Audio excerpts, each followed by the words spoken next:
Welcome to Nawiri Wellness Stories. Here we share stories about how different experiences in life can affect how we feel and our overall wellness. These stories help us to appreciate our tough times and sometimes suggest ways we can positively move forward. We seek to show that these experiences are common and there are ways out of the challenges they present. Today's story is about blended family stories, to share or not to share. Emmanuel's story. Emmanuel was an only child to his mother, and he went about life as a typical 4-year-old. He played, he explored, he broke things, as kids in his age group would. One day, when he came back from school, he found visitors in his house. There was a lady who was introduced as Auntie Grace, and a young girl called Sophia. Emmanuel loved visitors and proceeded to engage Sophia in play.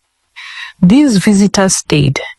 Emmanuel's home was a 2-bedroom house. When visitors came, they would be given a mattress to sleep in the living room. This time round, he was taken to sleep in the living room, and Auntie Grace slept in his bedroom. Being the young one he was, he asked why. He was brushed off, and he let it slide. He thought in his head that things would revert to the norm he was familiar with.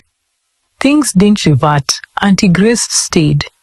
Auntie Grace was his stepmother who had moved in to live with them. Both Emmanuel's mom and Auntie Grace were to live in the same house for a while to come. Emmanuel and Sophia, being children, got along fairly well.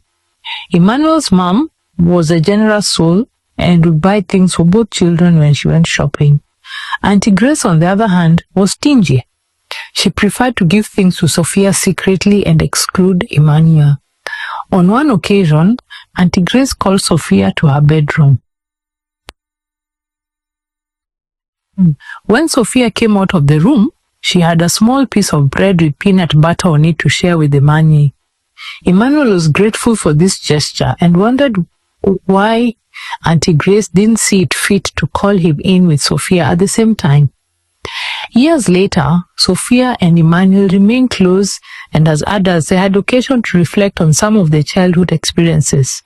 It dawned on them that the actions of Auntie Grace were intended to show preference for her child, Sophia, and possibly create distance between them as children. Luckily for them, this did not happen. They laughed at the fact that while back then as children peanut butter was such a scarce resource, now as adults they could afford it in abundance. Life in polygamous families can present with myriad experiences, some of which can be traumatizing. When adults choose to treat children in the same environment differently, with one of the children getting preferential treatment over the others, it can lead to the disenfranchised children feeling less than and not deserving of certain considerations. It can also lead to the children developing a dislike for the favored child, all of which are not good for healthy relationships and self-development. Some individuals end up adversely affected by such discriminatory treatment well into adulthood.